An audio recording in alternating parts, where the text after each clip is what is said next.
ETF index mutual funds నేర్చుకుని stock మార్కెట్లో రాణించాలనుకుంటున్నారా? వెంటనే ఈ నెంబర్కి కాల్ చేయండి. నమస్తే. సుమన్ టీవీ సగర్వంగా నిర్మిస్తున్నటువంటి కార్యక్రమం పద్మవ్యూహం.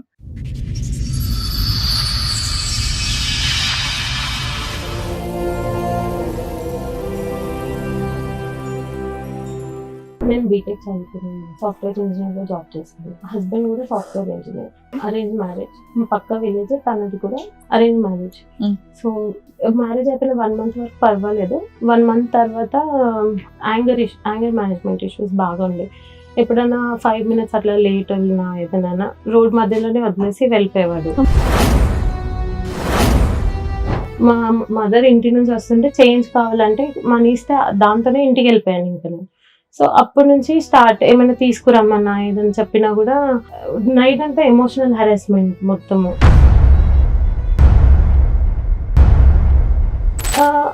తను ఏంటి అంటే మొత్తం నేను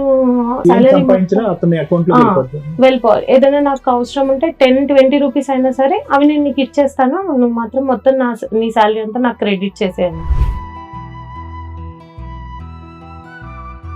ఇంకా బాబుతోని ఒక 15-16 lakhs వరకు నాతో మనీ తీసుకొని అపార్ట్మెంట్ లో ఫ్లాట్ కొన్నాడు. ఎవరి పేరు మీద కొన్నారు? అది ఆయన తన పేరు మీదే కొన్నారు. మనీ మాత్రం నా దగ్గర నుంచి తీసుకొని వెళ్ళారు.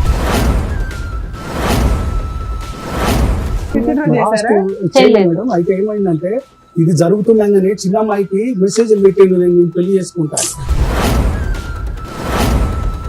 50 మంది పెద్ద మనుషులు పిలిచారు, వాళ్ళే తీసుకుపోయి మాట్లాడేది. అలా ఒప్పందం ఏంటంటే నువ్వు కేసు తీసేయాలి అంటే నేను 6 నెలలు చూసినాక తీసేస్తుంది అని అమ్మాయి అన్నది. ఆ 10 రోజులు కానీ ఎప్పుడైతే అట్లా కాదు, నేను చెప్పింది గిది, నువ్వు అట్లా తీయమంటావు అంటే అప్పుడు విశ్వరూపం చూపించింది. కొట్టేసి బాబు నూపేసి దెబ్బ తగిలింది. బాబుని చూస్తే భయం వేస్తుంది మేడం. ఆ రోజు 2 సంవత్సరాల తర్వాత వస్తే మా డాడీ మా పరశురామ్ వచ్చిండు అని చుట్టుపక్కల అందరికి చెప్పింది మేడం. డాడీ అంటాడు, పేరు పెట్టి పిలిస్తే బాగా అనిపిస్తుంది మేడం బాబు.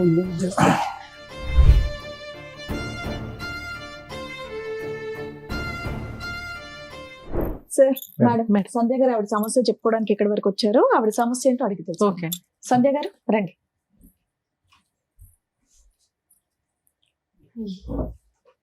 హలో అండి. నేను బీటెక్ చదువుకున్నాను. ఓకే. సాఫ్ట్వేర్ ఇంజనీర్ గా జాబ్ చేస్తాను. ఓకే. హస్బెండ్ కూడా software engineer. Okay. Arrange marriage. మా పక్కన విలేజ్.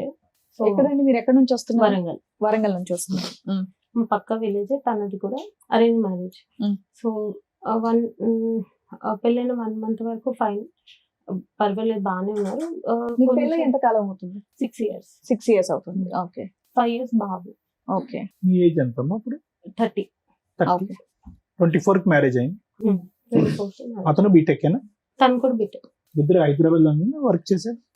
ఇద్దరం హైదరాబాద్ లోనే వర్క్. రైట్, చెప్పండి. Love marriage, arrange marriage. So తను మా పక్క విలేజే. మ్యారేజ్ అయిపోయిన 1 month వరకు పర్వాలేదు. 1 month తర్వాత యాంగర్ మేనేజ్మెంట్ ఇష్యూస్ బాగా ఉండే. ఎప్పుడైనా 5 minutes అట్లా లేట్ వెళ్ళినా ఏదైనా రోడ్ మధ్యలోనే వదిలేసి వెళ్ళిపోయేవాడు.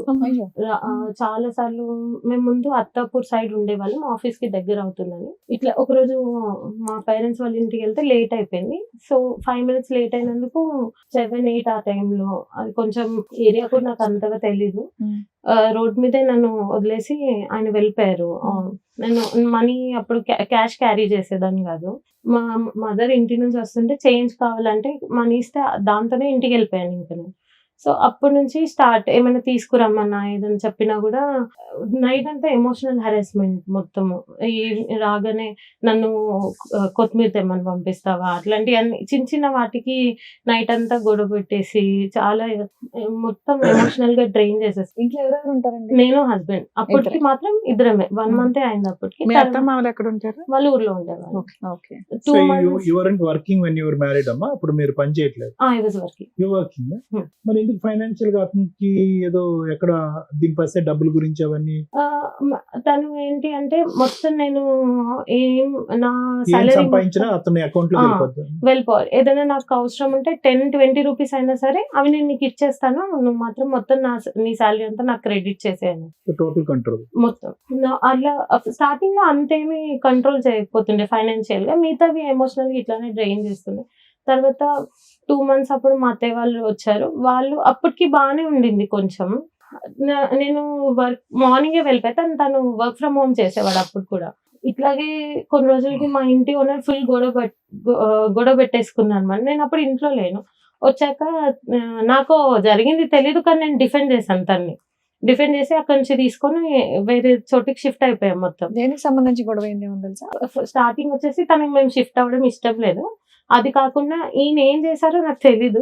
ఎప్పుడైనా వాళ్ళతో ఏం మిస్బిహేవ్ చేశారో నాకు తెలియదు, కానీ ఆ మీనింగ్ లోనే కొంచెం ఆమె అబ్యూజివ్ గా మాట్లాడింది ఆయనతో. కానీ నాకు అంతా తెలియకపోయినా నేను ఒకదాన్నే ఉన్నాను అక్కడ సపోర్ట్, కానీ నేను డిఫెండ్ చేసి తీసుకొచ్చేసాను ఇంటికి. తర్వాత ఆయన 1 month అట్లా పూణే వెళ్ళిపోయాడు. నేను మా ఇంట్లోనే ఉండేదాన్ని. మా ఎప్పుడు జరిగిందండి ఇది? 2019 మే. సో నేను ఇంటికి వచ్చేసాక 1 month ఆయన వెళ్ళిపోయారు. నేనే హౌస్ సర్చ్ అవన్నీ చేసి ఆయన వచ్చే వరకు అన్ని అరేంజ్ చేసి పెట్టుకుని ఉన్నాను. తర్వాత కూడా ఆయన వచ్చేసాక కూడా మళ్ళీ ఏమైనా ఇంట్లోకి వండుకోవడానికి గిన్నెల దగ్గర నుంచి కూడా ఏమైనా అడిగితే మీ అమ్మ వాళ్ళు తెస్తారు అవన్నీ నాకు. అప్పటికి మీ శాలరీ అంతా, ఆయన శాలరీ అంతా? నా శాలరీ అప్పుడు 38,000 వచ్చేది, తనకు 43 వచ్చేది. ఏమైనా కొన్నా కూడా. మీ శాలరీ మీరు ఏం చేసేవారు? 25,000 అట్లా ఇద్దరికి. మ్యారేజ్ అయిన 1 month కి 25,000 ఇద్దరం సేవింగ్స్ కి వేసుకునేవాళ్ళం. మిగతావి మా దగ్గర ఉండేవి, అవి కూడా ఇంట్లో ఖర్చులకి వాటికి అయిపోయేది. తను ఏం చెప్పాడంటే వాళ్ళ సిస్టర్ కి 3 lakhs అట్లా పెళ్లి అప్పుడు ఒప్పుకున్నాము, అవి చేయాలంటే టైం పడుతుంది, నీ శాలరీ ఇంట్లోకి వాడేసుకుంటే నేను ఇక్కడ సేవ్ చేసుకుంటాను మా చెల్లికి అంటే ఓకే అట్లా కూడా పర్వాలేదు ఫైన్ అనేసి వదిలేదు. తర్వాత తను ఊరికే ఇట్లాగే హరాస్ చేసి, నేను ఎప్పుడు మా వాళ్ళకి చెప్పలేదు. నేను ఎల్డర్ డాటర్ మా ఇంట్లో, ఎంతమంది? చెల్లెలు ఇంకా ఇద్దరు ఉన్నారు. సో నేను ఎప్పుడు చెప్పలేదు వాళ్ళకి అప్పటి వరకు. కానీ రోజు ఇట్లా మెంటల్ టార్చర్ ఎక్కువైపోయింది నైట్ టైం. నేను అప్పుడు షిఫ్ట్స్ ఉండేవి, 9కి వచ్చేదాన్ని. 9-10 అవ్వగానే ఇంక ఇదే టార్చర్. 12 వరకు అట్లా పడుకోకుండా. ఒకరోజు మా ఫాదర్కి ఫ్రూట్స్ తేలేదు అనేసి మా ఫాదర్కి కాల్ చేసి 12-1 టైంలో వాళ్ళకి కాల్ చేసి మీ ఇంటికి వెళ్ళిపోయి ఇప్పుడే అనేసి అట్లా హరాస్ చేసి. గొడవలు ఏంటమ్మా? కరేపాకు తేలేదు, కొత్తిమీర తేలేదు, ఫ్రూట్స్ తేలేదు, ఇంతే. అక్కడి నుంచి స్టార్ట్ అయింది. మెల్లిమెల్లిగా అది మొత్తం ఫైనాన్సెస్ కంట్రోల్ చేయాలి నేను అనేసి అక్కడికి వచ్చింది. ప్రెగ్నెన్సీ నేను చెప్పిన మాటే వినాలి. అమ్మాయిలకి ఇండిపెండెన్స్ అంటే తను ఆలోచించకూడదు, తన ఒపీనియన్ చెప్పొద్దు, ఎందులో ఉండకూడదు. అసలు నా ఒపీనియన్ కూడా అడగరు. హెల్త్ ఇష్యూస్, ప్రెగ్నెన్సీ టైంలో హెల్త్ ఇష్యూస్ ఉండి నన్ను ట్రావెల్ చేయొద్దని చెప్పారనమాట. కానీ ప్రెగ్నెన్సీ ఎప్పుడు వచ్చింది మీకు? 2020లో వచ్చింది. 2020లో వచ్చింది. ట్రావెల్ చేయొద్దు అని చెప్పారు ఆ టైంలో. చెయ్యొద్దు అన్నా కూడా లేదు మా ఊర్లోనే జరగాలి, అలా అయితేనే మా చుట్టుపక్కల. ఎక్కడికి వెళ్తారమ్మా ఇంట్లో కూర్చోక? కానీ నేను రాలేను, నాకు బ్యాక్ పెయిన్ అంటే నేను పడుకోబెట్టుకున్నా కార్లో తీసుకొని వెళ్తాను, కానీ నువ్వు ఇక్కడ ఉండకూడదు, నేను చెప్పిన దగ్గర చేస్తే మా చుట్టాలందరికీ రావడానికి వీలుంటుంది అంటే నేను ఒప్పుకోలేదు అసలు. నాకు అప్పటికి క్యాబ్ మాన్పించేసి నేను మెట్రోలో వెళ్ళేదాన్ని ఆఫీస్కి. సో నేను రాలేను అన్న కూడా ఆ రోజు గొడవపడి ఫోన్ పగలగొట్టేసి మొత్తము నన్ను పైన ఈ లాడర్ లాగా ఒక స్టెప్స్ ఉంది, అవి ఎక్కించేసాడు మొత్తం పైకి 4th floor లో. Spiral ladder. నార్మల్ గానే కళ్ళు తిరుగుతాయి కొంచెం. అది ఎక్కుతున్నప్పుడు ఇంకా నాకు మొత్తము డ్రౌజింగ్ అనిపించింది అది ఎక్కువగానే. తర్వాత ఇట్లా చేస్తున్నారా అని అప్పుడు చెప్పాను వాళ్ళకి. కానీ అప్పటికి కూడా లేదు, కొంచెం అడ్జస్ట్ అయిపోవాలి అన్నట్టుగా చెప్పే పంపించేశారు మా పేరెంట్స్, మా తాతయ్య వాళ్ళు. తర్వాత దీవాళి బాబు పుట్టే టైంలో కూడా నా ఫోన్ తన దగ్గర ఉంది, తనది పాడైపోయింది కదా నాది ఇచ్చాను. రోజు అసలు ఫోన్ తనతోనే ఉండేది. గూగుల్ పే, ఫోన్ పే అన్ని పాస్వర్డ్స్ తెలుసు, అన్ని తెలుసు. స్క్రీన్ షాట్స్ తీసుకొని తనకి వాట్సాప్ చేసుకుంటాడు. తన ఫోన్ వర్కింగ్ లో లేదు, కానీ వాట్సాప్ చేసుకునేవాడు ఫోన్కి. బేబీ కొంచెం ముందే మీకు డెలివరీ చేసేస్తాము, బేబీ గ్రో అవ్వట్లేదు అనేసి అంటే ఓకే. నాకేమో ఆ టెన్షన్ లో ఉండేది. తనేమో నాకు కొత్త ఫోన్ కొనించు, నాకు ఫోన్ ప్రాబ్లం అవుతది నువ్వు అక్కడ హాస్పిటల్లో ఉంటే అనేసి అంటే ఫోన్ ఆర్డర్ పెట్టేసి నేను వెళ్ళిపోయాను. బెడ్ మీద నాకు ఇట్లా ఆపరేట్ మరి అంత అయిపోయింది. డీటెయిల్ గా కాదు, పిల్లాడు పుట్టాడు, పిల్లోడు రెస్పాన్సిబిలిటీస్ ఎలా తీసుకున్నాడు, మీకు ఓవరాల్ గొడవకి రీజన్స్ ఏంటి, డే టు డే జరిగింది అవసరంలా, అసలు ఓవరాల్ ఏ విషయం మీద, ఫైనాన్షియల్ విషయం మీద గొడవలు జరిగాయి, ఎప్పటిదాకా కలుస్తున్నారు మీరు? బాబు పుట్టాక 5 months వరకు కలిసిన్నాము. 2020 లోనే చెప్పేస్తున్నావు, 21 నుంచి విడిపోయారా? 5 years అవుతుందా మీరు సెపరేట్ అయిపోయి? మధ్య మధ్యలో ఆన్ అండ్ ఆఫ్ వస్తారు, ఒక 1 month 2 months ఉంటారు, తర్వాత గొడవ పడి కొట్టి మనీ నాకు ఈ ఇవ్వట్లేదు. 5 years లో ఎన్ని సార్లు వచ్చాడు? 3 times. ఓకే, లాస్ట్ గా వచ్చి వెళ్ళిపోయింది ఎప్పుడు? 9-10 months బ్యాక్, ఫిబ్రవరి టైంలో. స్టార్టింగ్ లో ఉన్న డిఫరెన్స్ ఆఫ్ ఒపీనియన్స్ తర్వాత కాన్ఫ్లిక్ట్స్ ఒకటేనమ్మా, లేదంటే అంటే ఫైనాన్షియల్ ఇండిపెండెన్స్ లేకపోవటం, చిన్నవాడి దగ్గర గొడవ పెట్టుకోవటం, నీ డబ్బులన్నీ నాకు కావాలంటాం, ఇంతవరకేనా మీ గొడవలు? ఇంకేమన్నా ఇంకా ఉన్నాయా? పేరెంట్స్ దగ్గర నుంచి తీసుకురమ్మని హెరాస్ చేసేవాళ్ళు. Okay, అది కూడా ఫైనాన్షియల్ కొంచెం ఆయనకి ఏమైనా అక్రమ సంబంధాలు ఉన్నాయా? మీ మీద అలాంటివి ఏమైనా ఏమన్నా క్యారెక్టర్ ఉన్నాయా? క్యారెక్టర్ అసాసినేషన్ చేయడు కానీ బాడీ షేమింగ్ చేస్తారు బాగా. ఇట్లా స్టౌట్ ఉంటావు నువ్వు అట్లా అనేసి. సో ఈ కారణాల వల్లే మీరు 5 years బట్టి, ఆల్మోస్ట్ 5 years బట్టి విడిపోయారు. మధ్య మధ్యలో ఏదో అడప ఒక వారాలు అంతేనా? డౌట్ ఏంటంటే క్యారెక్టర్ పరంగా అట్లా కాదు, క్యారెక్టర్ అసాసినేషన్ కాకుండా తనకి ఫైనాన్షియల్ డౌట్స్ అన్నమాట. మా పేరెంట్స్ కి ఇచ్చేస్తాను, మా ఇచ్చేవారా మీరు? సిస్టర్స్ కి ఇచ్చారు. నేను ఎప్పుడు ఎప్పుడు ఇవ్వలేదు. ఇవ్వలేదు? స్టార్టింగ్ లో మా పెళ్ళైన కొత్తలో మా సిస్టర్ నేనే, తను బయట సీట్ వస్తే నేనే ఎంకరేజ్ చేస్తే నేను పంపించాను. సో దానికోసం ఒక 1 month స్పెండ్ చేశాను కానీ దాని తర్వాత నేను ఎప్పుడు ఇవ్వలేదు. ప్రెగ్నెన్సీ టైంలో మీ వాట్సాప్ లో అదే మీ ఫోటోస్ స్క్రీన్ షాట్స్ తీసుకోవడం అవన్నీ ఏంటమ్మా దీని గురించి? దీని గురించి observing the communication with your అన్ని. ఫ్రెండ్, మీ వాళ్ళ కమ్యూనికేషన్ అనేది అబ్జర్వ్ చేస్తారు. అవి గూగుల్ పే బ్యాలెన్స్ అవన్నీ స్క్రీన్ షాట్స్ తీసుకొని పంపించుకోవడం. రైట్. ఆపరేట్ అయిపోయినా కూడా అన్ని ప్రతి ఒక్కటి నేనే పెట్టాలి. అక్కడ నుంచి ఏమీ నాకు హెల్ప్ ఉండదు. అప్పటి నుంచి ఇప్పటి వరకు ఆయన ఏమి ఇవ్వలేదా? ఇవ్వలేదు. ఆయన జాబ్ కంటిన్యూ చేస్తున్నారా? 5 years లో తను మా బాబుని చూసింది ఓన్లీ బర్త్డే రోజు వస్తాడు, కేక్ కట్ చేపిస్తాడు, ఫొటోస్ దిగుతాడు, వెళ్ళిపోతాడు అంతే. ఎక్కడ ఉంటాడు ఆయన? ఆయన ఉప్పల్ సైడ్ పీజీలో ఉంటున్నాడు. పీజీ అనేసి అంటున్నారు కానీ యాక్చువల్లీ వాళ్ళ ఫ్రెండ్స్ చెప్పింది ఏంటంటే అపార్ట్మెంట్ లో ఉంటున్నాడు, ఫ్లాట్ సెపరేట్లీ. అంటే ఒక్కడే ఉంటాడమ్మా? ఒక్కడే ఉంటున్నాడు అని చెప్పారు వాళ్ళు. మీకు ఏమైనా డౌట్స్ ఉన్నాయా ఆయన? నేను చూసాను యాక్చువల్లీ రీసెంట్ గా వచ్చినప్పుడు, మాతో పాటు ఉన్నప్పుడు 9-10 months బ్యాక్ ఇట్లా తనకి బాగా ఫీవర్ అట్లా ఉంటే నేను మెడిసిన్స్ ఆర్డర్ చేస్తున్నప్పుడు చూసాను అనమాట. He ordered something. అప్పుడు అవన్నీ ఎందుకని నా ఫ్రెండ్ కోసం అట్లా ఇట్లా చెప్పిండు. కానీ నాకు అప్పుడు పర్లేదు తనకి సిక్కున్నాడు అనేసి నేను ఏం అడగలేదు. తర్వాత నాకు ఎప్పుడు డౌట్ వచ్చింది, తను కావాలని గొడవ పెట్టుకొని వెళ్ళిపోయాడు మా దగ్గర నుంచి. మళ్ళీ వెళ్ళిపోయిన తర్వాత వాళ్ళ ఫ్రెండ్ కి కాల్ చేస్తే బ్లాక్, ఎవ్వరు కాల్ లిఫ్ట్ చేయరు వాళ్ళ ఫ్రెండ్. మీ డౌట్ ఏంటి? రీసీయింగ్ అదర్ ఉమెన్ అనేది మీ డౌట్. కానీ ఎవరో చెప్పగలరమ్మా? ఎవరు అని నేను స్పెసిఫిక్ గా చెప్పలేను. కానీ నేను అయితే పీజీలో కాకుండా అపార్ట్మెంట్ లో ఉంటాం ఒకటి, అపోలో ఫార్మసీ నుంచి మందులతో పాటు అవి కూడా తీసుకుంటాం ఒకటి, ఇంకేమన్నా మీ దగ్గర డౌట్? అతను మేము ఉన్నప్పుడు కూడా మాతో ఎక్కువ స్పెండ్ చేయడు, బాబుతో గానీ నాతో గానీ. తను ఫోన్ మీ దగ్గర డైరెక్ట్ ఎవిడెన్స్ అయితే ఏం లేదు. బట్ అది మీకు ఒక సస్పిషన్. ఇది కాకుండా ఇంకా బాబుతోని ఒక 15-16 lakhs వరకు నాతో మనీ తీసుకొని అపార్ట్మెంట్ లో ఫ్లాట్ కొన్నాడు. అది వాళ్ళ ఫాదర్ ఆయన వాళ్ళు యూజ్ చేసుకోవడం కానీ ఎప్పుడు నేను గానీ బాబు గానీ వెళ్ళడం అవి ఏమి లేదు. ఎవరి పేరు మీద కొన్నారు? అది ఆయన తన పేరు మీదే కొన్నారు. మనీ మాత్రం నా దగ్గర నుంచి తీసుకొని వెళ్ళారు. ట్రాన్సాక్షన్ ఏమైనా నడిచిందా? ఆన్లైన్ చిట్స్ మేము పే చేసినాము, వాళ్ళ దగ్గర నుంచి తీసుకొని వెళ్ళిపోయారు అనమాట. నేను పే చేసినవి కూడా తనే తీసుకొని. మీరెందుకు ఊరుకున్నారు? ఆ టైంలో మంచిగానే ఉంది కొంచెము. అంటే ఆ టైంలో మా మామయ్య వల్గర్ లాంగ్వేజ్ యూజ్ చేసి కొట్టడానికి వచ్చినప్పుడు ఈయనే సపోర్ట్ చేసి పంపించారు నన్ను. మీ ఫాదర్ వస్తారంటే. అమ్మ నువ్వు ఉన్నంత కాలం చిట్టీలు వేసి 25,000 అనుకుని మీరు 25,000 కట్టింది ఏదైతే ఉందో, ఆల్రెడీ డే 1 నుంచి మీకు ఫైనాన్షియల్ గొడవలే ఎన్ని మాట్లాడుకున్నా కూడా. అట్లాంటప్పుడు 15 lakhs చిట్టి ఆయన తీసుకొని వెళ్ళిపోతుంటే ఈయన బాగున్నాడు కదా నువ్వు ఎట్లా నమ్ముతావు? డే 1 నుంచి గొడవలు జరుగుతున్నాయిగా. ఈ డబ్బుల కోసం బాగున్నాడు ఈ 4 రోజులు. నెక్స్ట్ మీకు ఆల్రెడీ ఏ రోజు కూడా ఈ 5 years లో 3 times వచ్చి 3 months ఉన్నాడు.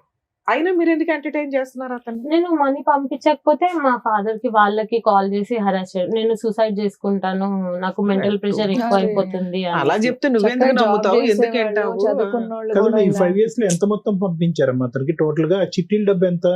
అదో 15 లక్షలు. అది 15 అది lakhs. కాకుండా అది కాకుండా వాళ్ళ ఫాదర్ వాళ్ళ టర్మ్ ఇన్సూరెన్స్ దగ్గర నుంచి ఓలా ఊబర్ అన్ని ఇంట్లో సామాన్ దగ్గర నుంచి అన్ని నేనే చూసుకునేదాన్ని.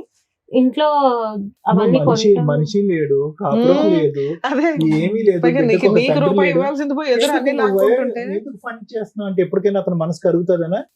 Actually Huh? దాని తర్వాత ఇంట్లో మా మమ్మీ వాళ్ళు అవన్నీ గిన్నెలు, నేను వాషింగ్ మెషిన్ అవన్నీ తీసుకొని వెళ్ళిపోయాడు మాకు చెప్పకుండా. మమ్మల్ని కొట్టి మా ఇంటికి పంపించేశాడు, అవన్నీ తీసుకొని వెళ్ళిపోయాడు. అప్పుడు బాబు చిన్న బాబు, నాకు తెలీదు ఆయన షిఫ్ట్ చేసింది కూడా నాకు తెలీదు. ఊరికి తీసుకొని వెళ్ళిపోయాడు అన్ని మొత్తము. నేను మా ఇంట్లో హౌస్ హోల్డ్ హెల్ప్ నాకు కాల్ చేసి తను వెళ్ళిపోయాడు, మనీ కూడా ఇవ్వలేదు ఏమి అంటే, నేను తనకి మా వాళ్ళు నువ్వెందుకు లాస్ అవుతాను తనకి ఇచ్చి కాల్ చేస్తే ఎవరు లిఫ్ట్ చేయరు, కాల్ ఎవరు లిఫ్ట్ చేయరు ఇంకా అక్కడ నుంచి. ఇప్పటికి కూడా అవన్నీ మా అమ్మ వాళ్ళు పెట్టినాయి, అందులో మా ఫాదర్ కష్టం అదంతా. అంటే నేను కాదు. గెలుపు 3 లక్షలు నువ్వు పెట్టిన డబ్బు అంతకంటే ఎక్కువ ఉంది. ఎక్కువ తింగరదానిలాగా చాలా ఉన్నావు. చిన్న పెద్ద చిన్న విషయాలు contribution. మాట్లాడుతున్నారు. మేజర్ ఇష్యూ మీ జీవితంలో ఉన్న సగం సంపాదన అటు వెళ్ళిపోయింది కదా. అయినా నువ్వు 3 times ఎందుకు ఎంటర్టైన్ చేసావంటే మారతాడండి అంటే ఫ్యామిలీ కొంచెం నిలబెట్టుకోవడానికి ఆవిడ ఏదో కష్టపడింది, కానీ ఆయన మారట్లేదు మీ అంతేనా? ఇద్దరు సిస్టర్స్ పెళ్లిళ్ళు అయినాయి. ఒక చెల్లిదండి. ఇంకా రెస్పాన్సిబిలిటీస్ ముగ్గురేనా, మగపిల్లలు లేరా? లేదు. అప్పుడు నాన్నగారు రెస్పాన్సిబిలిటీస్ వస్తారా? మీకు కూడా Father? ఉంటాయి. కాదని అడిగింది ఎవరు? నార్మల్ గా ఇప్పుడు Father నేను వస్తారు. ఇవ్వకపోతేనే ఊర్లో అంతా మా పక్క Madam, ఊరే father ని కదా పిలిచేసి. ప్రచారం మొత్తము, ఆ. తను వాళ్ళ ఈ ఫ్యామిలీకి ఇస్తుంది. సరే అట్లయినా ఓకే, మా ఫాదర్ కే కదా ఇస్తున్నా అన్నది వదిలేస్తే, నేను ఎక్కడికి వెళ్ళినా బయటికి వెళ్ళినా కూడా ఊరు వెళ్ళినప్పుడు కూడా వాళ్ళందరూ వచ్చి నువ్వు మీ ఫాదర్ కే ఇస్తావంట కదా, అమ్మాయి సాలరీ మీద బ్రతుకుతున్నాడు మీ ఫాదర్ బతుకుతారమ్మా, అది హక్కు కదా. ఇక్కడ ఆల్రెడీ మిమ్మల్ని చదివించింది ఎందుకంటే బాధ్యతలు తీసుకోవడానికి. అట్లా అని కాకుండా ఇప్పుడు మీతో పాటు మీ ఫాదర్ వచ్చారు కదా, మాట్లాడతారా? పిలుద్దాం ఒకసారి. సార్ రండి. నమస్కారం అండి. కూర్చోండి. మనకు ముందు చెప్పాలి కదా ఫాదర్ మా. అయ్యో సార్ పెద్దవారు అయ్యో సార్ Please, ఉండండి, సార్ please, ఉండండి, please. మాట్లాడదు మాట్లాడదు. రండి, కూర్చోండి సార్. అయ్యో, మీ పేరేంటి గురుగారు? శ్రీనివాస్ సార్. కూర్చోండి. ఎందుకంటే సార్ మీరు బతుకమ్మల జీవితాలు బాగుపరుస్తారు మేడం. Thank you sir. అందరి జీవితాలు మెరుగుపరుస్తారు. జనజీవ సవంతిలో కలిసేటందుకు మీరు దారి చూపిస్తారు, న్యాయ సహాయం చేస్తారు. మా బిడ్డది లక్ష్మి, సరస్వతి, పార్వతి గారు ముగ్గురిని అన్నాం నేను. ఇంకా ఆడపిల్లలు ఉంటే కూడా నాకు హ్యాపీగా స్వీకరిస్తాను. అంతే తప్పితే నేను వాళ్ళు భారం అనుకోని అందరు నన్ను ఆడపిల్లల అని ఆశ్చర్యపోతారు. నాకు భయం ఏం లేదు సార్, మంచిగా అనిపిస్తారు తర్వాత. కానీ ఇంత కానీ కొంచెం లాంగ్వేజ్ కొంచెం గలీజ్ కావద్దని చెప్పేది. నీకే పుట్టి నువ్వు నా మన్మడని 3 సార్లు నాలుగు సార్ ఆడు దరిద్రుడు. పనికిరాని నీచు. ఎదవలేండి, నీకు ఆడి కష్టం. మాటలకి ఏం లేండి. మీరు గుండె కూర్చోండి. రాక బతుకమ్మ ఆడి సార్.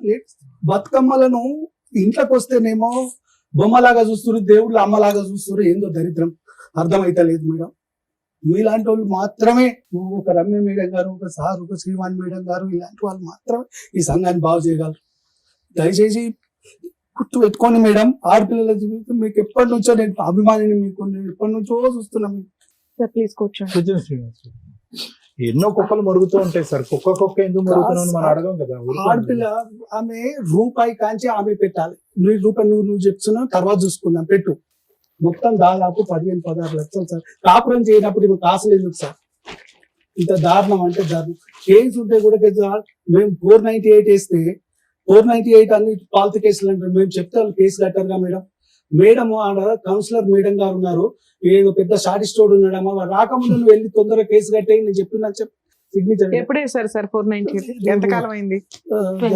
4 సంవత్సరాలు 23 లో వేసావు. మరి 25 లో ఎందుకు రానిచ్చావు? ఇది కాకుండా పెద్దవాళ్ళు మాట్లాడి పర్లేదు నువ్వు ఒక 6 months చూడు తీసే కేసు అనేసి అన్నారు. 1 month తర్వాత ఏది నేను కేసు తీయలేదు. విత్డ్రా చేశారా? చేయలేదు. మేడం. అయితే ఏమైందంటే ఇది జరుగుతుండగానే చిన్న అమ్మాయికి మెసేజ్లు పెట్టిండు, నేను పెళ్లి చేసుకుంటాను మమ్మల్ని బెదిరియని ఆయనకి ఎన్నో వేషాలు వేసాడు. ఆ చిన్న అమ్మాయికి పెట్టిన మెసేజ్ ఎమ్మడే పోయి వీళ్ళు ముగ్గురు ఏడుస్తారు. మా అమ్మకు ఖాళీ ఇరితే నేను పోయి హాస్పిటల్ ఉన్నా, వీళ్ళు ఏడుస్తుంటే ఏందమ్మా అంటే ఇట్లా మెసేజ్లు పెట్టండి, ఏం చెప్పాలి అర్థమవుతుంది అంటే అప్పుడు కంప్లైంట్ ఇచ్చి వచ్చిన. ఎంత ధైర్యం అండి వీడికి.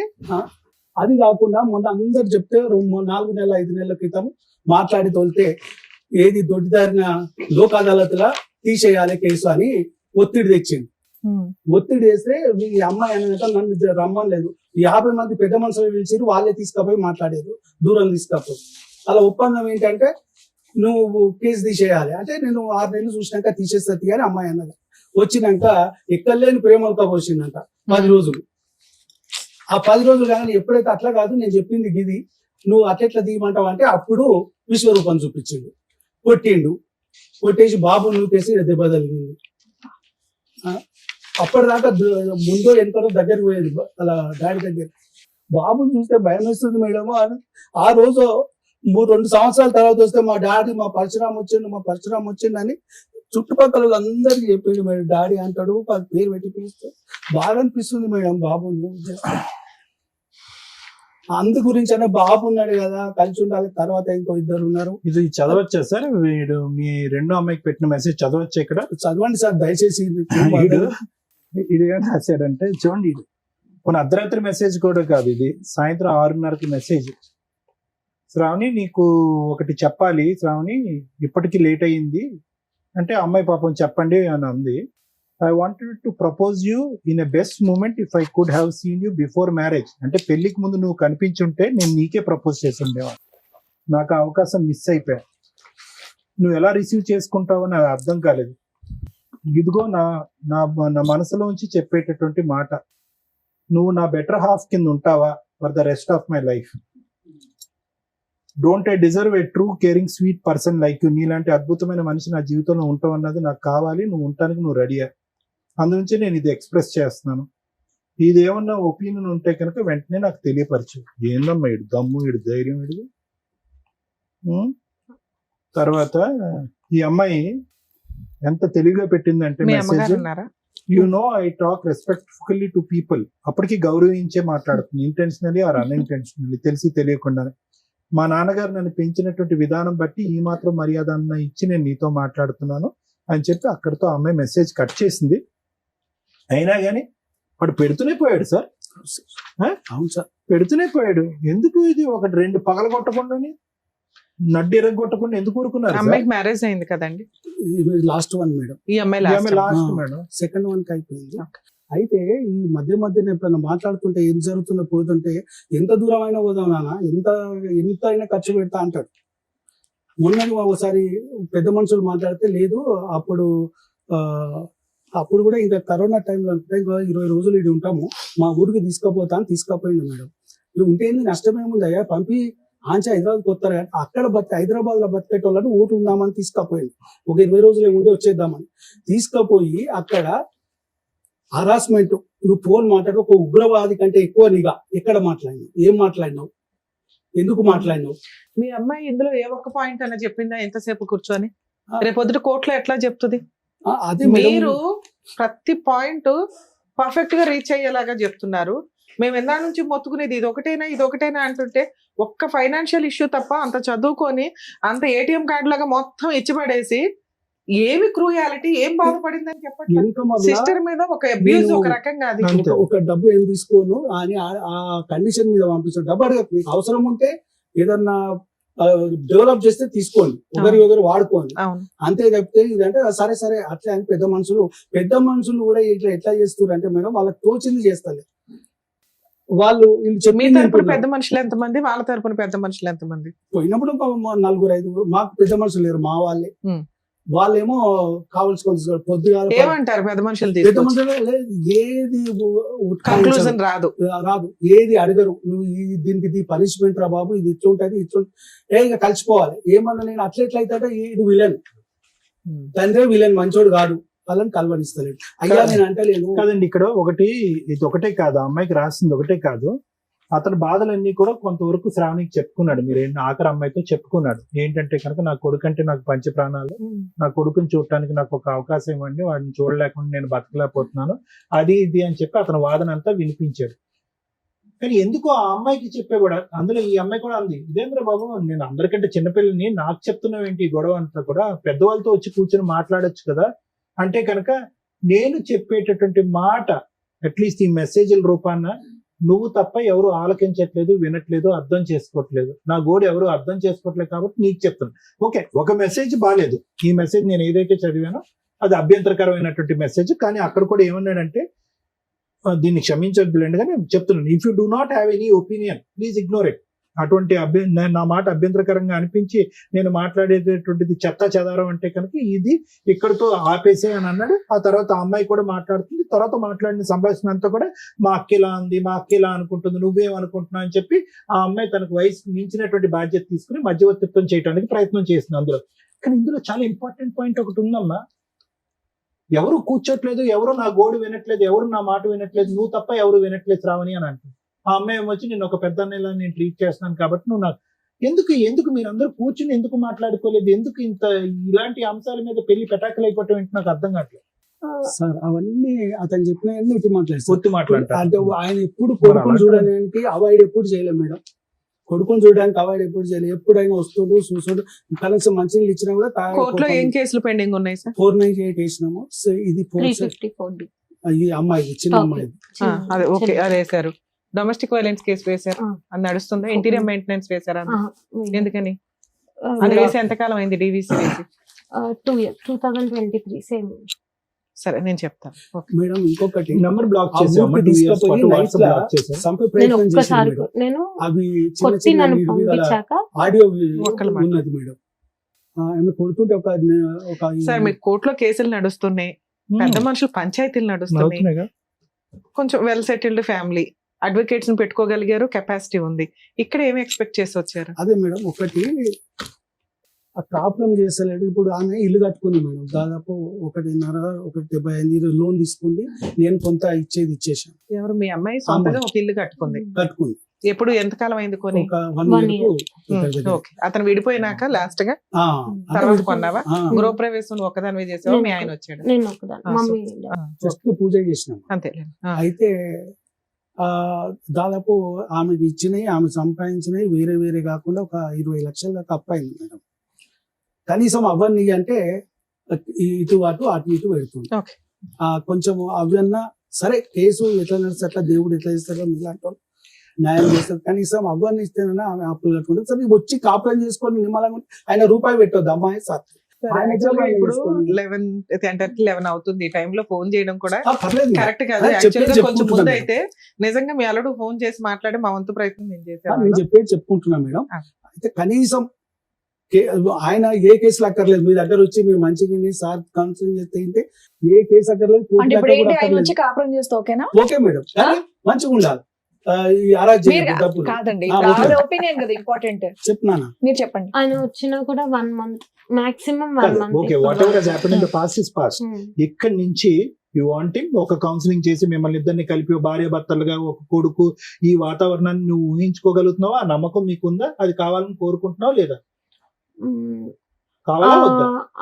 ఎన్వైరన్మెంట్ అసలు ఆయన క్రియేట్ చేయడు. ఒక హోమ్లీ. నీకు నమ్మకం ఉందా లేదా అని అడుగుతున్నాను నాన్న. లేదు. నాన్నగారు ఏమంటున్నారంటే మీరు మేడం మీరందరూ కౌన్సిలింగ్ చేసేసుకుని అతను బ్రెయిన్ మార్చేసి కూర్చోపెట్టి కలిపండి అని అంటున్నారు.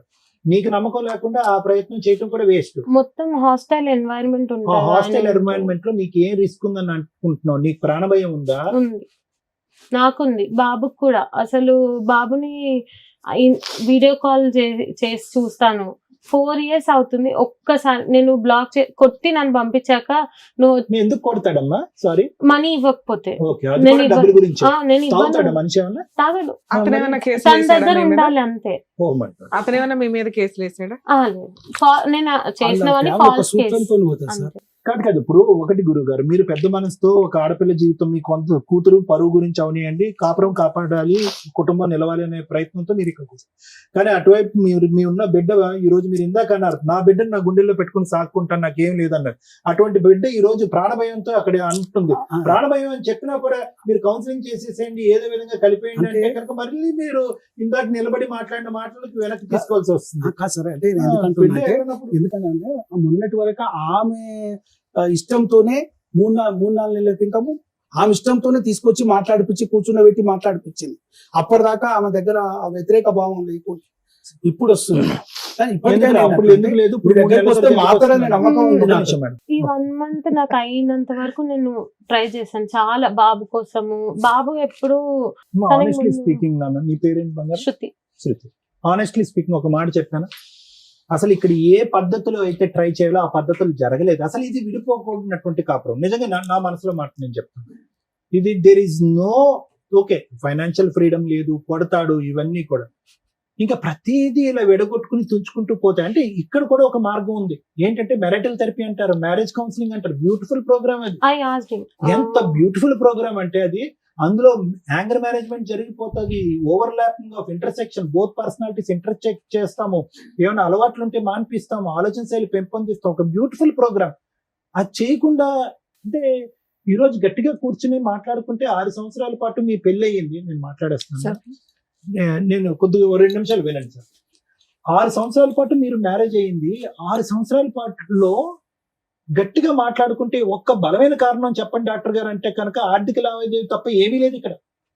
నాకు డబ్బులు కావాలి, నా డబ్బులు నా అకౌంట్ లో ఉండాలి, నేను కంట్రోల్ చేయాలి అనేటువంటిది. ఇది ముమ్మాటికి నేరమే. అది వాళ్ళు వంశపారంపర్యంగా వస్తుందా, వాళ్ళ ఇంట్లో ఆ కుటుంబంలో ఆనవాయితీయా, ఒక ఆడపిల్లను ఒక ఒంటరిగా ఎదగనివరా, పెద్దగా ఆలోచించనివరా, ఆర్థిక స్వేచ్ఛనివరా, తన కాలం మీద నిలబడినవరా అనేది ఆ అబ్బాయి ఆలోచన ఎందుకు అలా వచ్చింది అనేది నాకు అర్థం కావట్లేదు ఇప్పటికీ కూడా. సరే, ఆ ఆలోచనని కూడా మ్యారేజ్ కౌన్సిలింగ్ ద్వారా మార్చచ్చు, మ్యారిటల్ థెరపీ అంటారు. అది ఎక్కడ జరిగింది? ఇక్కడ ఏం జరగలేదు. అతను ఏమొచ్చి ఇది కావాలి ఇది కావాలి అనేవాడు. అదేదో మిరపకాయలు, పచ్చిమిరపకాయలు, ఆకుకూరల కాడి నుంచి మొదలుపెట్టి నీ డబ్బులు నాకు కావాలి, నా ఇది కావాలని అన్నా, అలాగే నువ్వు ప్రొవైడ్ చేయడం కూడా కొనసాగింది. ఎక్కడో చోట భిన్నమైనటువంటి ప్రయత్నం చేయాలేమో. ఎందుకు ఆ శ్రావణి ఇప్పుడు మీ చెల్లితో మాట్లాడుకునేటటువంటి సాధక బాధకాలు ఎందుకు మీ అందరితో ఎందుకు మాట్లాడలేదు? ఓకే, మీరు అవకాశం ఇవ్వలేదని అనుకుందాం. సరే, అతను అన్నదే ఇందులో అన్ని పచ్చి అబద్ధాలు అని అంటున్నాడు. ఓకే, అబద్ధాలే. కానీ అతని మనసులో కూడా ఎక్కడో ఇక్కడ కలవాలి అనే తపన కనిపిస్తుంది. ఇక్కడ కొద్ది గొప్ప బ్లాక్ చేస్తున్నాను అన్న, నువ్వేమొచ్చి బ్లాక్ చేయట్లేదు అన్నాడు. భగవంతుడు తెలియాలి, నువ్వు బ్లాక్ చేసావా, బ్లాక్ చేయలేదా, పిల్లల్ని చూపెట్టలేదా అనేది భగవంతుడు తెలియదు. కానీ నేనేమంటున్నానంటే ఇక్కడ ఈ వేదిక మీద డీల్ చేసేటటువంటి అతిపెద్ద సమస్యల్లో, అతిపెద్దది అక్కర్లేదు, మీడియోకర్ సమస్యలో తాగుడు, తిరుగుడు, వ్యసనం, ఇలాంటివి అంశాలు ప్రధానంగా చూస్తాం. నిన్ను కొట్టడం అనేది వాస్తవమే. కొట్టడం అంటే కనుక అది కూడా నేరమే, అది కూడా తప్పే అని అంటున్నాం. కానీ ఇది ఇంకో మార్గంలో, ఇంకో పద్ధతిలోకి వెళ్ళి కుటుంబ సభ్యుల్ని దూరం పెట్టి ఒక న్యూట్రల్ అట్మాస్ఫియర్ లో తీసుకొచ్చి మాట్లాడుకుంటే కనుక ఇది రిజాల్వ్ అయిపోయింది. ఎందుకు నేను ఈ మాట అంటున్నానంటే, ఈ రోజు క్లియర్ కట్ సార్ 6 సంవత్సరాల పాటు వెయిట్ చేశాను సార్, లేదంటే 5 సంవత్సరాల పాటు వెయిట్ చేశాను, లేదా 4 సంవత్సరాల పాటు వెయిట్ చేశాను, మనిషిని మార్చుకోవాలని ప్రయత్నం చేశాను. కానీ ఈ 3 సంవత్సరాల్లో కేసులు వేస్తూనే ఉన్నాం, మనిషిని కూడా ఎంటర్టైన్ చేస్తూనే ఉన్నాం. ముమ్మాటికి ఇప్పుడు మీ నాన్నగారు అన్నటువంటి మాట 3 నెలల క్రితం ఇదే పాట మా అమ్మాయి పాడలేదండి, అప్పటికైతే మాత్రం భర్తను కావాలి, కాపురం కావాలని కోరుకుంది. మళ్ళీ 3 నెలల తర్వాత మనం మాట్లాడి ఇదే వేదిక మీద మళ్ళీ నిన్ను ఇక్కడ కూర్చోపెట్టి లేదంటే నా క్లినిక్ లో వచ్చంటే ఒకసారి ట్రై చేద్దాం సార్ అని అంటాం. అంటే నీ మనసు అంత వేవరీగా ఉంది, నీ మనసు ఇప్పటికి కూడా కుదుటుగా లేదు, వేవరీగా ఉంది. ఒక పక్క నుంచి ఏమొచ్చి ఆ జ్ఞాపకాలు బట్టి ఈడేదో సెక్యూరిటీ రీజన్స్ గురించి మాట్లాడేస్తున్నారు మీరు. చాలా పెద్ద పదం అది. ఈరోజు నాకు ప్రాణభయం ఉంది, నా కొడుకు ప్రాణభయం ఉంది. ఇక్కడ ప్రాణభయం కలిగేటటువంటి అంశాలు ఏం జరిగినాయి ఇక్కడ అనేది పెద్ద మాట. అతను ఒక సభ్య సమాజంలో ఉండి ఒక సాఫ్ట్వేర్ జాబ్ చేసుకుంటున్నాడు, ఒక ఆఫీస్ లో ఉన్నాడు. తాగుడు, తిరుగుడు, పిచ్చి వేషాలు అయితే లేవు మనకు తెలిసినంత వరకు. ఏదో ఆర్డర్ పెట్టాడు, అవేవో రకరకాల అంశాలు, ఏమైనా కక్కుతు పడి ఉంటాడు, అది పక్కన పెట్టాడు. ఆ స్థాయి అంశాలు లేకుండా నీ ఇమాజినేషన్ ఏకంగా ప్రాణభయం అనే దాని వరకు వెళ్ళిపోతుంది. ఒక 2-3 నెలల తర్వాత అమ్మ చూద్దాం, అమ్మ ఇదమ్మా అదమ్మా అని చెప్తే మళ్ళీ కరిగిపోయి ఇంకో అవకాశం ఇస్తున్నాం, మళ్ళీ ఇంట్లో కూర్చోబెట్టుకుంటున్నాం, మళ్ళీ మీ ఇద్దరు కాపురం కొనసాగిస్తున్నాం. ఫస్ట్ నీకు క్లారిటీ లేదు అంటే కనుక దాని అర్థం ఏంటంటే ఎక్కడో లింక్ మిస్ అయింది, ఎక్కడో చేయవలసినటువంటి ప్రయత్నం మీ ఇద్దరిని ఒక న్యూట్రల్ అట్మాస్ఫియర్ న్యూట్రల్ అట్మాస్ఫియర్ అంటే వాళ్ళు పంచాయతీ లేదు, వీళ్ళు పంచాయతీ లేదు, వాళ్ళు గొడవ లేదు, వీళ్ళు గొడవ లేదు, ఒక న్యూట్రల్ పర్సన్, ఇందులో ఎక్స్పర్ట్ అయినటువంటి వ్యక్తి. ఏంటి నాయన నీ బాధ ఏంటి తల్లి నీ బాధ ఏంటి, ఆ సబ్జెక్ట్ వదిలేసి మిగతా అంశాల్లో మీ ఇద్దరు కలిసి ప్రయాణం చేయడానికి మీరు రెడీగా ఉన్నారా అనేటటువంటి అద్భుతం సృష్టించేటటువంటిది మ్యారేజ్ కౌన్సిలింగ్. ఆ సక్సెస్ ఎంత అవుతుంది, ఫెయిలియర్ ఎంత అవుతుంది అనేటటువంటిది పక్కన పెట్టండి. కానీ అదొకటి మిస్ అయిందని నాకు అనిపిస్తుంది. అయితే ఈ రోజు కూడా నువ్వు ఆఫర్ ఇచ్చావమ్మా, మ్యారేజ్ కౌన్సిలింగ్ ఆఫర్ ఇస్తే అతను నో చెప్పాడా? పెద్దవాళ్ళు ఇచ్చారా? వాళ్ళు ఇవ్వలేదు, నేనే మెసేజ్ పెట్టాను నేను నార్మల్ గా. అట్లా కాదు, సార్ట్ చేసుకుందాం, మనమే వెళ్దాం అనేసి చెప్తే ముందు మాట్లాడక ముందే చెప్పాను అది ఫస్ట్. అది చెప్పిన తర్వాతే నేను రాను ఎక్కడికి, అవసరం లేదు, వదిలేసే అనేసి మాట్లాడారు.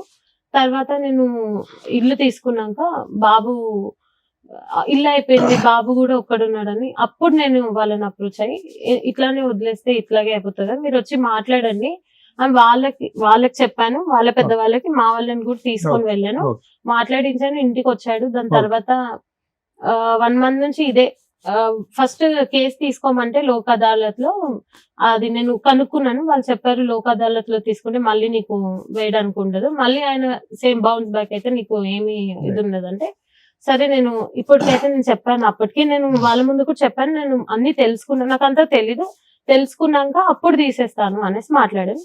సేమ్ అదే మాట చెప్తే కరెక్ట్ గా 7 days మాతో మంచిగా ఉన్నాడు. దాని తర్వాత మళ్ళీ సిమిలర్ మళ్ళీ అదే ప్యాటర్న్ చూపెట్టారు. మళ్ళీ అదే. నేను చెప్పేది ఏంటంటేనమ్మా, ఎక్కడో చోట ఇంత ప్రయాణం జరిగిన తర్వాత మీరు కలిసి ప్రయాణం చేసినటువంటిది ఆవగింజ అంత దూరం అయ్యింది ఇంత, ఓకే, బట్ స్టిల్ అంత గ్యాప్ వచ్చినా కూడా నువ్వు అతన్ని మధ్య మధ్యలో ఎంటర్టైన్ చేస్తున్నావు అంటే ఎక్కడో అతనిలో ఉండేటటువంటి ఒక గుడ్ క్వాలిటీని కనిపించుంటది. డెఫినెట్లీ ఏదో గుడ్ క్వాలిటీ కనిపించుంటది. ఈ ఫైనాన్షియల్ అనేటటువంటి ఆస్పెక్ట్ భార్యాభర్తలు కలిసి ప్రయాణం చేసేటటువంటి రకరకాల ఇష్యూస్ లో financial aspect is 1/5 of the thing. మిగతాది శారీరక కలయిక ఉంటుంది, ఇమోషనల్ కలయిక ఉంటుంది, పిల్లల యొక్క బాధ్యత ఉంటుంది, ఉద్యోగాలు రకరకాలు ఉంటాయి. మిగతా ఏరియాస్ లో అతనికి మార్కులు ఉన్నాయిగా, ఓకే, ఈ ఏరియాలో అయితే లేదు.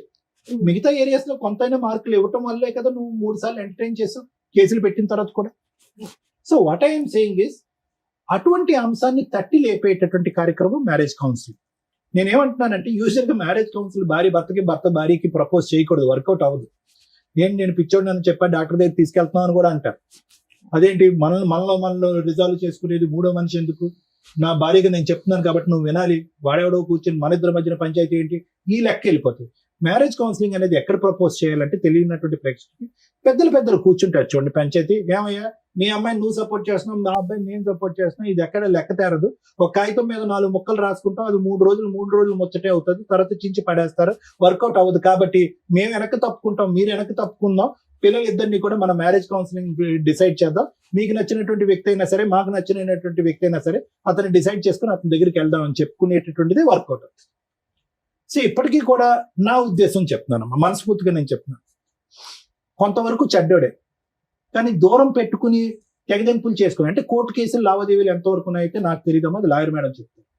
ఈ కేసు అయితే మాత్రం ఖచ్చితంగా ఒక మీడియేషన్, ఒక నెగోషియేషన్ ద్వారా రెక్టిఫై చేయగలిగేటటువంటి case, professional mediation. We cannot have routine counsellors, ఎందుకంటే you two are too educated people. మీరిద్దరు సాఫ్ట్వేర్ ఇంజనీర్ల కింద వర్క్ చేస్తున్నారు, సభ్య సమాజంలో గౌరవంగా బతుకుతున్నారు, చక్కటి శాలరీ తీసుకుంటున్నారు, మీకు ఒక కొడుకున్నాడు. కాబట్టి సైంటిఫిక్ పద్ధతిలో ఒక ప్రొఫెషనల్ కౌన్సిలింగ్ చేస్తే కనుక ఖచ్చితంగా మీ ఇద్దరి మధ్యన గ్యాప్ క్లోజ్ అవుతుంది అనే నమ్మకం నాకైతే ఉందమ్మా.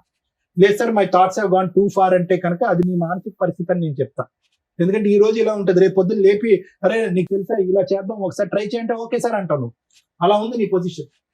కాబట్టి నేను ఏమంటున్నానంటే ఫైనల్ గా ఏదైతే ఇప్పుడు నువ్వు అనుకున్నటువంటి భయం, భ్రాంతులు, అమ్మో టెన్షన్లు ఇవన్నీ ఒకసారి పక్కన పెట్టి ఒక ఆఖరి ప్రయత్నంగా అది ట్రై చేద్దాం.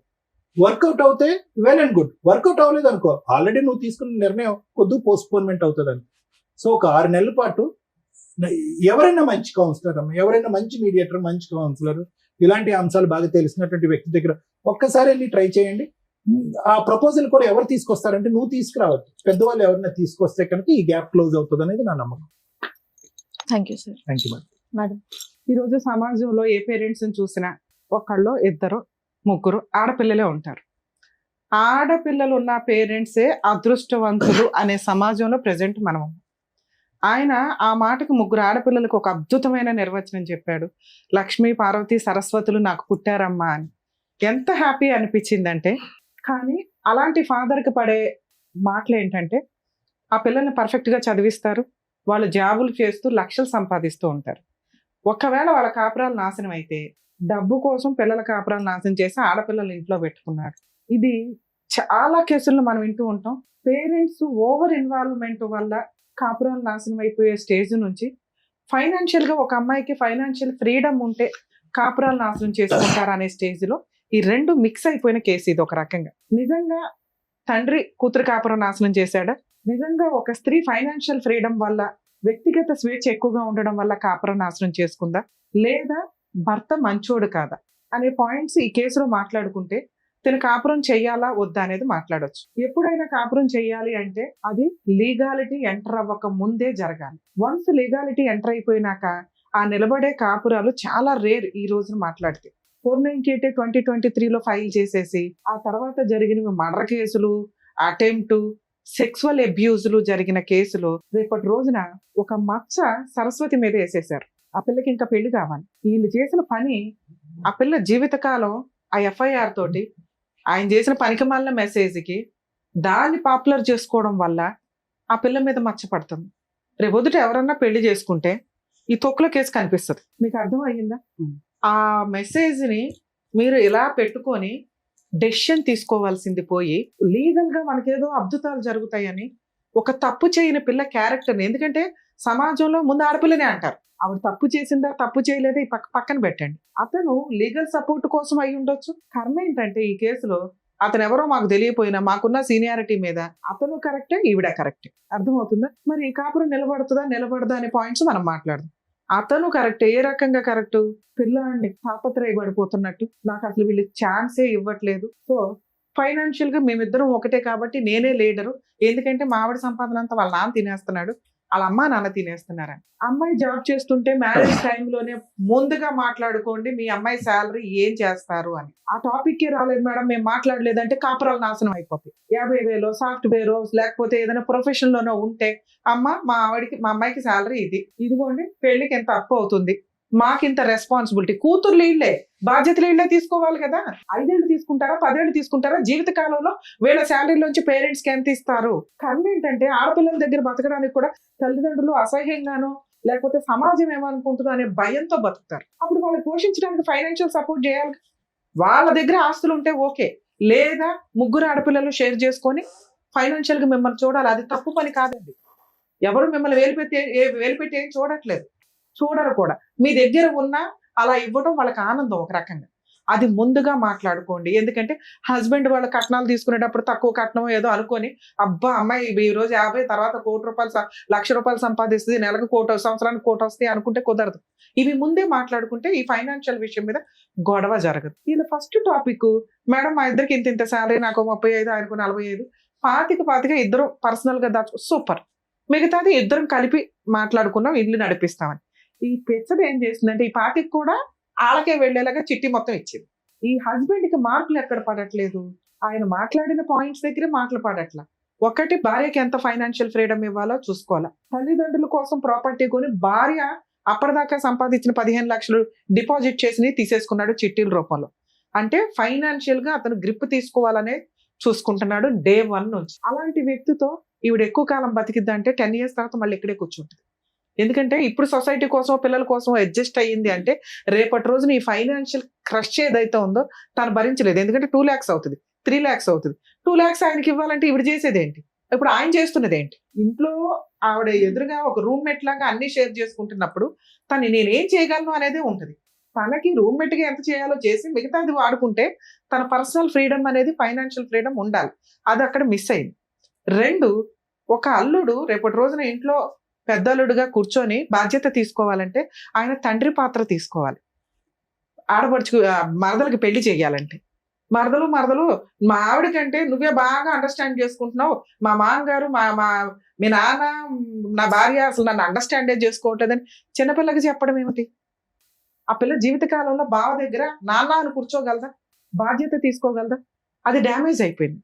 ఆయన ఏ ముఖం పెట్టుకొని మీ ఇంట్లో భోంచేస్తాడు మీకు 3వ కూతురు ఉండగా? మిమ్మల్ని కొన్ని మాటలు మేము కేసుల్లో వింటూ ఉంటామంటే దిగజారి మాట్లాడుకుంటారు. 30 ఏళ్ళు 40 ఏళ్ళు ఉన్న కొడుకు తల్లి పక్కన పడుకుంటే అది కొడుక్కి 70 ఏళ్ళు వచ్చినా తల్లి పక్కన పడుకుంటే ఆడు కొడుకే, పసిపిల్లోడే. అలాగే అదే ఆడపిల్లల్ని పడుకోవద్దు తండ్రి దగ్గర అంటాం, ఎందుకంటే సేఫ్, వాళ్ళకి అన్కాన్షియస్ లో ఎలా ఉంటుంది, తాగుళ్ళు ఎలా ఉంటారని. అది సేఫే తప్ప తండ్రికి కూడా ఆ నీచమైన బుద్ధి ఉండదు. ఎక్కడో కర్మకాలి 1-6 దరిద్రులు ఉంటారు తప్ప. కోడళ్ళు మాటలు నోరు జారేటప్పుడు ఇలాంటి నీచమైన మాటలు మాట్లాడతారు. వెళ్ళి మీ అమ్మతో పడుకో అని కేసులు రాస్తారు. వాళ్ళ అమ్మ దగ్గర పడుకుంటాడండి అంటే, పడుకోవడం అంటే మీ దృష్టిలో ఏంటి? మీ జీవితంలో చేసే పెద్ద పాపం. అలాంటి నీచమైన డైలాగ్ ఇక్కడ ఇంకోటి నడిచింది. పిల్లాండి కానీ మీ నాన్నతో కన్నావంటే అడు మనిషేనా? అసలు పిల్లాడి జీవితంలో మచ్చపడిపోయింది, దాన్ని వీళ్ళు పాపులర్ చేసుకుంటారు, లీగల్ గా వాడుకుంటారు. చేయకూడదన్న జ్ఞానం వీళ్ళకుండదు. ఒక ఆడపిల్ల జీవితాన్ని తీసుకెళ్లి మూడో పిల్లది తీసుకెళ్లి లీగల్ గా బయట పెట్టకూడదని వీళ్ళకి తెలియదు. ఎందుకంటే న్యాయ పోరాటం ఎక్కడో ఒకటి నిజం చూపించాలి అని. ఈ రకంగా ఒక పసి పిల్లోడి మీద మచ్చపడింది చెయ్యని తప్పుకి, ఒక మూడో కూతురు మీద మచ్చపడింది, దానికి అసలు తెలియని కూడా తెలియదు. ఇంత నీచమైన సమాజంలో మనం ఉన్నాం. ఈ రెండిట్లోనే పాతాళంలోకి వెళ్ళిపోయాడు ఆ తండ్రి, ఆ అల్లుడు. ఏ ముఖం పెట్టుకుని ఆ ఇంట్లో కొడుకు ముందో, మామగారి ముందో, మరదల ముందో కూర్చొని బాధ్యత తీసుకోగలడు, భోజనం చేయగలడు. కలపాలా ఇలాంటి కేసుని? ఫైనాన్షియల్ గా తేడా ఉంటే ఓకే, ఆల్రెడీ ఇవిడ ఫ్రీజ్ అయిపోయి ఉంది. 5 years మ్యారిటల్ రిలేషన్ లో ఏ రోజు కూడా మీ అల్లుడు నాకు భార్య కావాలని కేసులు ఫైల్ చేయాలి. ఈవిడ సమాజానికి భయపడో, పిల్లలకు భయపడో, ఓకే మారతాడనో 3 సార్లు ఛాన్స్ ఇచ్చింది తప్ప. అంత మెసేజ్లు పెట్టిన అల్లుడు 2023లో కేసు ఫైల్ చేస్తే కనీసం నాకు విజిటేషన్ రైట్స్ ఇవ్వండి అని కేసు ఫైల్ చేయాలి. అర్థం అవుతుందా? పిల్లాడిని చూసే రైట్స్ మీ అల్లుడికి లీగల్ గా ఉన్నాయి. పిల్ల మీద మెసేజ్లు పెట్టుకుంటూ కూర్చోవడం ఏంటి? మీ అమ్మాయి ఎంటర్టైనే చేయకూడదు. మీ అమ్మాయికి తెలియదు, ఇది వీళ్ళ కుటుంబం. ఆ పిల్లని ఈ ఉచ్చులోకి లాగి చాలా తప్పు చేశారు. ఆ పిల్లకి మెసేజ్ వచ్చిన రోజే పోలీస్ స్టేషన్ కంప్లైంట్ ఇవ్వాలా, దాన్ని ఈవిడ కేసుల్లో వాడుకోవచ్చు. స్పెషల్ కేసు వేసి ఆ పిల్ల క్యారెక్టర్ని రోడ్డు మీద పెట్టారు చెయ్యని తప్పుకి. లోక్ అదాలత్లో కేసులు ఫైల్ చేసినాక లోక్ అదాలత్లో మేడం మీకు డౌట్, లోక్ అదాలత్లో పెడితే కేసు మళ్ళీ వేయడానికి ఉండదని, అది అబద్ధం అండి. లోక్ అదాలత్లో కేసు ఫైల్ చేసి మీరు రిప్రజెంటేషన్ ఇస్తే అది క్లోజ్ చేయడానికి 3 months అబ్జర్వేషన్ పీరియడ్ ఉంటుంది. ఈ 3 months లో మనిషి మంచోడా, మారాడా, మారలేదా, 90% ఆ 3 months బాగుంటారు కేసు క్లోజ్ అయ్యేదాకా. వన్స్ కేసు క్లోజ్ అయినాక మళ్ళీ ఏదైనా నీకు హెరాస్మెంట్ వచ్చింది అనుకో, ఆ పాతది ఈ నమ్మక ద్రోహం ప్రెజెంట్ జరిగింది, మళ్ళీ కేసు వేసుకునే రైట్స్ మీకు ఉన్నాయి. ఇది తెలుసుకోండి. కాకపోతే కాపురాలు నిలబెట్టడం కోసమని కౌన్సిలింగ్లు ఇవన్నీ నడుస్తూ ఉంటే అవి ఒకవేళ మీకు నచ్చి ఓకే భర్తతో ఉండాలి అనుకుంటే లోక్ అదాలత్లో మీరు కేసు క్లోజ్ చేసుకున్నా మీకు వచ్చిన లాస్ లేదు, మళ్ళీ కేసు వేసుకునే రైట్స్ ఉన్నాయి. మరి మీకు ఎవరు చెప్పారో నాకు అర్థం కాల, అది లీగల్ గా అబద్ధం. ఆ కేసు వేస్ట్ అయిపోద్దేమో, ఫ్రెష్ కేసు ఇంకొంచెం పాయింట్లతో యాడ్ అవుతుంది కదా. అర్థం అవుతుందా? 2 ఇక ఈ పాయింట్స్ లో మాట్లాడితే ఫైనాన్షియల్ అడ్డంగా ప్రాపర్ ఎవిడెన్స్ ఉంది నీ దగ్గర. మీరు చేయాల్సిన పని ఏంటంటే డొమెస్టిక్ వైలెన్స్ కేసు ఏదైతే వేశారో దాంట్లో ఇంటీరియర్ మెయింటెనెన్స్ పిటిషన్ ఎమర్జెన్సీగా వేయండి. అది పిటిషన్ వేసిన దగ్గర నుంచి క్యాలిక్యులేషన్ మెయింటెనెన్స్ ఆర్డర్ అవుతుంది బాబుకి. మీరు జాబ్ చేస్తున్నారు కాబట్టి మీకు మెయింటెనెన్స్ రాదు, బాబు కోసం మెయింటెనెన్స్ ఫైల్ చేయండి. అది ఎంత అర్జెంటుగా వేయగలిగితే అంత. సార్ మీకు ఇప్పుడు ఒక క్లారిటీ ఉండాలి. డైవర్స్ గురించి నేను ఇక్కడ మాట్లాడట్లేదండి, అతన్ని అలా ఉండనివ్వండి. దయచేసి ఇంటికి ఎంటర్టైన్ చేయొద్దు. ఓ 2 years 3 years లీగల్ గా తిరగనివ్వండి. మ్యూచువల్ డైవర్స్కి వస్తాడా, కాంపెన్సేషన్ మొత్తం రూపాయితో సహా డివిసి యాక్ట్ ద్వారా వసూలు చేసుకునే రైట్స్ నీకున్నాయి. మ్యూచువల్ గా వస్తే పిల్లోడికి ఏమి ఇస్తాడో నీవేంటి, ఇవి మాట్లాడుకుని మ్యూచువల్కి వెళ్ళండి. లేదు నా భార్య కావాలి అంటే దానికోసం ఆయన ఏం ప్రయత్నాలు చేశాడు, ఈ పాప ప్రక్షాళన ఎలా చేసుకున్నాడు, కొంచెం టైం ఇద్దాం.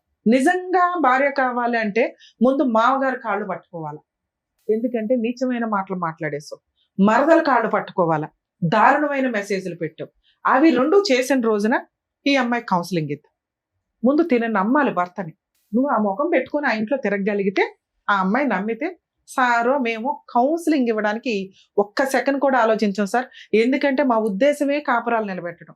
లేదా కోర్టుల చుట్టూ సంవత్సరాల తర్వాత తిరగకుండా నాన్న ఇట్లా డెసిషన్ తీసుకోండి, ఇలా వెళ్ళండి, ఇలా చెయ్యండి అని. ఇక్కడ మీకు మేము ఇవ్వగలిగే సజెషన్, ఆ అబ్బాయితో ఇప్పుడే కౌన్సిలింగ్ వద్దు, ఇప్పుడే పంచాయతీ వద్దు, ఇప్పుడే సెటిల్మెంట్ వద్దు. ముందు మీ హక్కులు ఏంటి, మీకున్న పవర్స్ ఏంటో తెలియచేయండి. డివిసి యాక్ట్ లో ఇప్పుడు నాకు స్టేట్మెంట్ ఇచ్చారు కదా, ఇవన్నీ రూపాయితో సహా వడ్డీ వసూలు చేసుకునే రైట్స్ నీకున్నాయి. ఎరియర్స్ అంటే వీటిలన్నిటిని కూడా మీరు ఇప్పుడు దాకా పెట్టిన మొత్తం కూడా దీనికి తగ్గ పనిష్మెంట్ పడుతుంది. ఇంటీరియర్ మెయింటెనెన్స్ ఎంత అర్జెంటుగా అయితే అంత అర్జెంటుగా వేయండి. ఒక డివిసి కేసు ఒక 5 కేసులతో సమానం. 100% మీరు గెలిచే కేసు. మీ దగ్గర ఉన్న ఎవిడెన్స్, మీరు క్రూయాలిటీ ప్రూవ్ చేయలేకపోవచ్చు, కానీ 498 కేసులో డౌరీ ప్రూవ్ చేయగలుగుతారు. అడిషనల్ డౌరీ హెరాస్మెంట్ మీకు ఆల్రెడీ ఆ సెక్షన్ ఇంక్లూడ్ అయింది. సెక్సువల్ అబ్యూజ్ ప్రూవ్ చేయగలుగుతారు. వాట్సాప్ ఆ మెసేజ్ ఉంది, దాంట్లో వాడేసుకుంటే సరిపోయిందనా. థర్డ్ పిల్లని మనం రోడ్డు మీద పెట్టామని నా బాధ, కానీ నడవనివ్వండి, ఆల్రెడీ మీరు పెట్టేశారు కదా.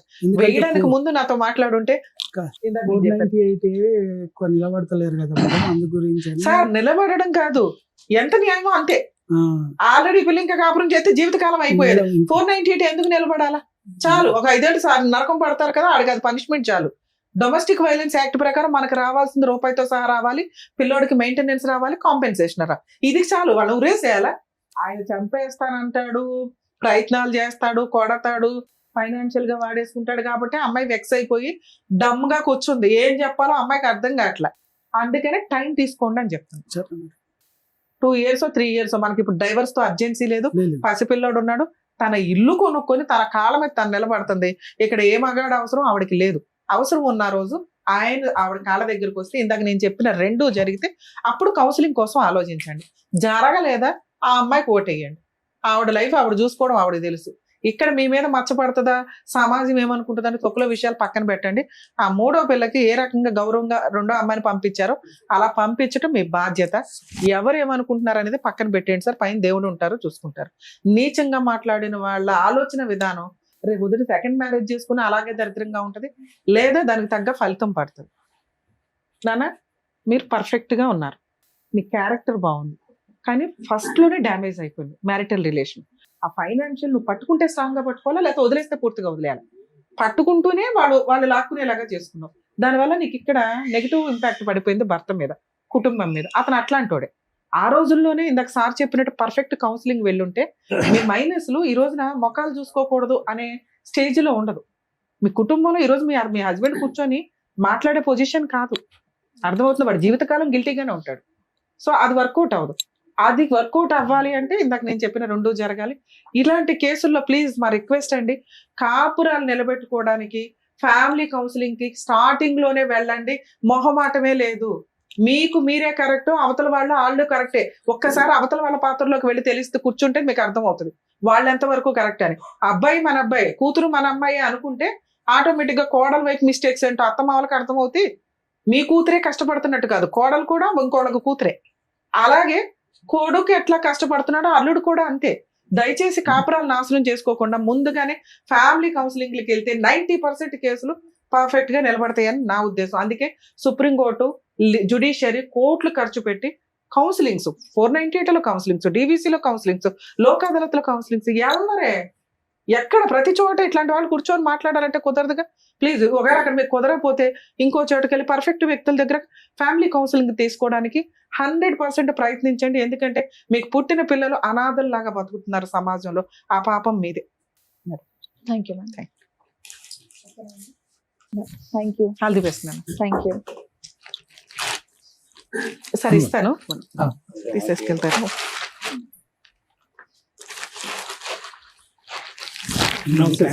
థ్యాంక్ యూ అండి. Thank you. Thank you so much sir. Thank you so much madam. మరో కథతో మళ్ళీ కలుద్దాం.